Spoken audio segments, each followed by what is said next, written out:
Opa! Um celular na rua aqui, rapaz. E não tem ninguém perto. O jeito é ligar e devolver pro dono, né? Pensando bem, eu até tava precisando de um celular. Mas esse celular não é meu. Eu não posso fazer uma coisa dessas. Ah, mas nem deve fazer falta pro dono. Olha aí como é que ele deixou largado. Mesmo assim, continua sendo errado. Por que eu deveria ficar me importando com ética? O que eu devo fazer? Se eu pegar pra mim, vou estar sendo imoral. Eu precisava tanto do celular. Como eu faço pra decidir? Como eu ficar ética? Ah! Que diabo é isso na minha cabeça? Bora falar sobre ética?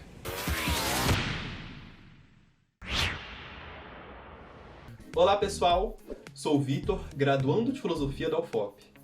Antes de começar o vídeo, peço já que se você gosta de filosofia, se inscreva no canal para não perder os próximos vídeos. No vídeo passado, falamos sobre o que não é ética. Eu vou deixá-lo aqui na descrição para que vocês assistam depois também, para quem não viu. Já nesse vídeo, falaremos finalmente sobre o que diabos é ética e também o porquê ela é tão importante assim nas nossas vidas. Não perca o vídeo e confira comigo. Já vou começar aqui pela definição do que é ética. Ética, ou filosofia moral, é o estudo sobre como devemos agir.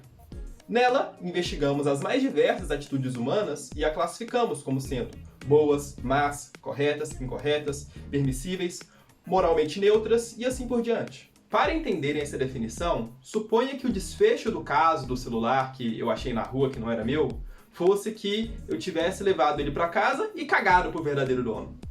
Vocês diriam que a minha atitude foi correta ou incorreta?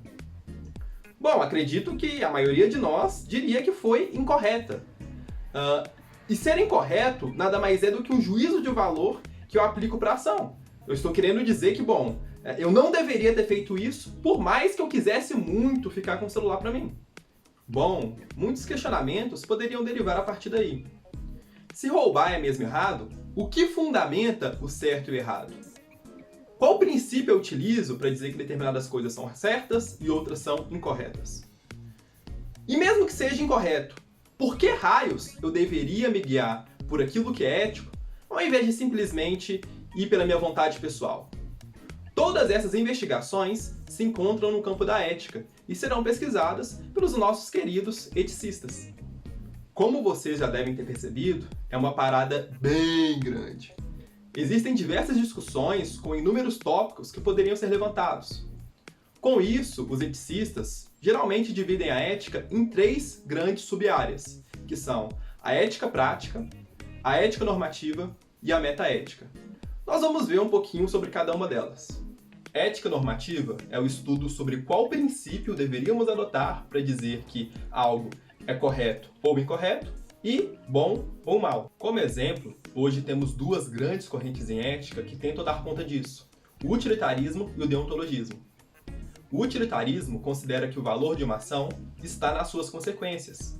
Sendo assim, uma ação é correta na medida em que ela gera melhores consequências e errada na medida em que ela gera piores consequências.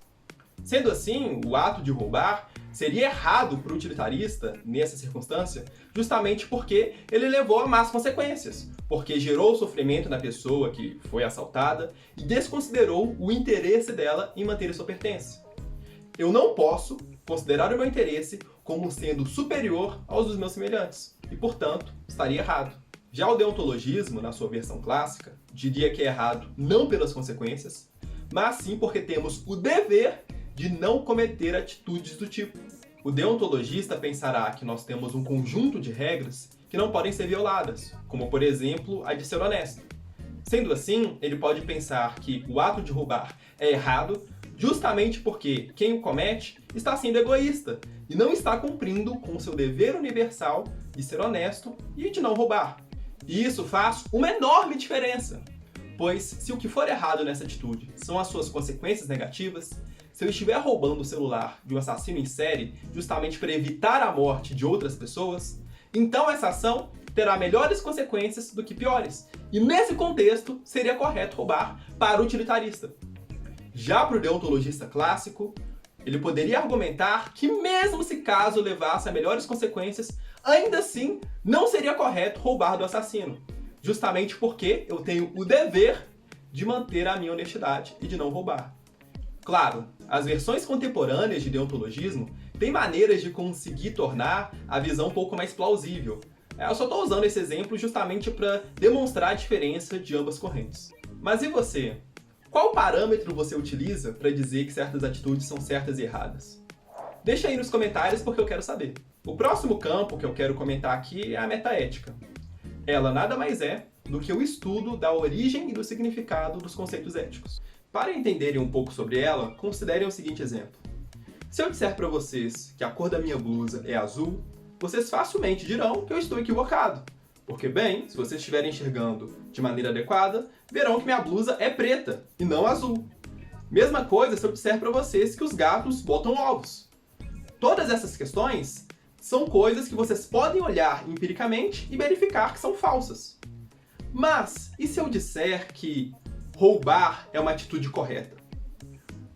Basicamente, o correto não é uma coisa que está na ação. Vocês não conseguem ver empiricamente como vocês veem a cor dessa blusa. Eu, pelo menos, nunca vi o correto ou o errado andando por aí na rua. E acho que também vocês não devem ter visto. Eles não são coisas que, a princípio, podemos verificar empiricamente. São coisas que pertencem ao domínio dos valores. São determinadas atribuições que nós fazemos a certas atitudes. Pois bem, mas o que raios é o valor? E será que faz sentido falar em valores objetivos? Não seria uma coisa que simplesmente varia de pessoa para pessoa? São esses tipos de discussões que nós encontramos em metaética, pois fundamentarão conceitos elementares em ética e permitirão com que o trabalho seja bem sucedido. Alguns podem tentar fugir desse problema, dizendo que valor é algo que eu consigo captar pelo sentido sim, pois eles nada mais são do que expressões de sentimentos. Então, quando eu digo que algo é errado, nada mais é do que eu simplesmente pensar que reprovo muito essa ideia. Fazer um não gosto. E quando eu digo que algo é correto, é como se eu estivesse aplaudindo. Ó. Isso aí, muito bom. Como se eu estivesse dizendo que eu estou muito confortável em ver esse tipo de atitude. Isso tem implicações profundas, pois se valores são apenas expressões de emoções, não haveria um julgamento moral que fosse objetivo e universalizável. Classificar as coisas como certo e errado seria como dizer que eu gosto de banana e você de abacate. Não tem alguém mais adequado aqui. É simplesmente a expressão da vontade de cada um, tal como moralidade seria expressões de emoções. E isso é indesejável e estranho, pois se a gente supor que haja uma pessoa que não pense que há problemas morais em ser um abusador, bom, vamos ter que dizer a partir daí que essa posição dela não é melhor ou mais próxima da verdade do que a de alguém que pense que é errado ser um abusador. E parece que quando a gente diz que ser um abusador é errado, nós não estamos querendo apenas expressar que nós não gostamos disso, mas sim que não deveria ser feito, independentemente goste as pessoas ou não disso. É uma coisa que não deve ser feita. Mas então, como justificar a existência de valores morais? Quais nossas razões para isso?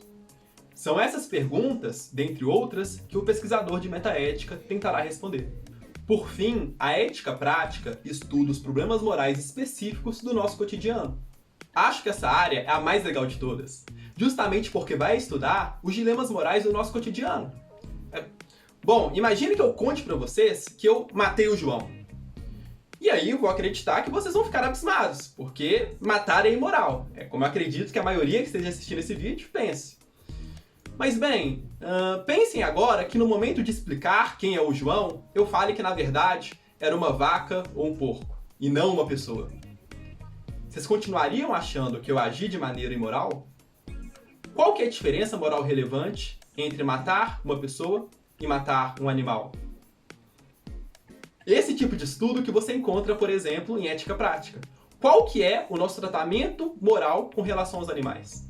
Nós temos deveres para com eles? Existem muitos outros problemas populares discutidos nessa área. Por exemplo, abortar é errado? Consumir pornografia é imoral? Podemos limitar a liberdade de expressão de pessoas intolerantes? Acreditar sem evidências suficientes em algo é errado? Podemos matar assassinos perigosos? Como os casais deveriam se comportar em situações de traição? Há algum problema moral com a eutanásia? Quem nasceu primeiro, o ovo ou a galinha? Brincadeira, esse último não conta. Mas, bom, existem, como vocês podem ver, muitos temas. Todas essas discussões sofrem influência direta dos campos da metaética e da ética normativa, pois são justamente elas que fundamentarão os pressupostos teóricos. Já em ética prática, é o momento em que a gente pega a mão na massa e vai tentar aplicar os princípios à realidade, para tentar, a partir daí, descobrirmos a melhor maneira de nos comportarmos e resolver os grandes dilemas morais. Mas nessa altura do campeonato, você pode se questionar. Ah, Vitor, mas por que tanta tecnicalidade? Cada um sabe se comportar por si mesmo, analisando a sua consciência. Por que eu vou ter um eticista para ficar me dizendo como eu devo me comportar? Isso aí é autoritarismo. Bom, mas essa é uma dúvida legítima. Por que raios a ética é tão importante e a gente precisa de conhecimento especializado nessa área? Bem, de fato, todos nós temos intuições sobre como devemos nos comportar. Mas o grande problema aí é que a nossa intuição não presta. Não basta ter intuições sobre o certo ou o errado. Eu preciso fundamentá-las em boas razões, pois é justamente isso que me dará a garantia de que estou me aproximando da verdade e fugindo dos vieses culturais e pensamentos irrefletidos. Ora, o profissional que fará isso e estudará profundamente os dilemas morais será justamente o pesquisador de ética, tentando aí articular o nosso conhecimento de fundo sobre moralidade com as demais ciências do comportamento. Não adianta ter uma intuição profundamente forte em algum tópico em ética, pois o que me dará direito de confiar nessa intuição serão as razões, ou seja, as evidências que eu tenho a favor dela. Por isso não adianta eu simplesmente acreditar que é certo comer carne, se eu não tiver, de fato, evidências que vão embasar isso. Se eu não souber as ideias rivais e conseguir responder adequadamente os contra-exemplos que são apresentados a essa noção. E sem o trabalho especializado do eticista, eu ficarei impossibilitado de tratar adequadamente sobre esse assunto e todos os outros que estão no domínio moral. Se estamos discutindo no Congresso Nacional sobre a legalização do aborto, a gente não tem que chamar o Zé das Couves, que sabe nada de nada, para ir opinar, mas sim o profissional de ética que estudou apropriadamente esses assuntos e consegue analisar os impactos éticos disso. Não é questão de autoritarismo, mas sim de responsabilidade com a verdade. Tal como o nutricionista é a pessoa mais confiável que nós temos para nos informar sobre como devemos nos alimentar, o profissional de ética é a pessoa mais confiável que nós temos sobre dilemas morais. Claro que é assim, problemas de viés de pesquisador, dificuldade de investigação, irresponsabilidade e todos os problemas que nós conhecemos. Mas mesmo assim, é o mais confiável que nós temos sobre esse assunto. Portanto, precisamos e muito nos aprofundar nos estudos em ética, tanto por um ganho pessoal, quanto também para o político na construção de leis e também no desenvolvimento das ciências. Se você gostou do vídeo e se interessou por ética, deixo aqui a recomendação do livro Ética Prática do Peter Singer. Foi meu primeiro livro em ética e também aquele que despertou a minha paixão por essa área. Também vou deixar na descrição outras opções de leitura, tá bem? Agora, peço que você deixe o like, se inscreva no canal, ative o sininho das notificações e escreva aí nos comentários o que achou do vídeo, se interessou por ética, se tem alguma objeção a alguma coisa que eu falei aqui, que vou tentar responder a todos como eu tenho feito em todos os vídeos. Então é isso, um abraço, até a próxima e valeu!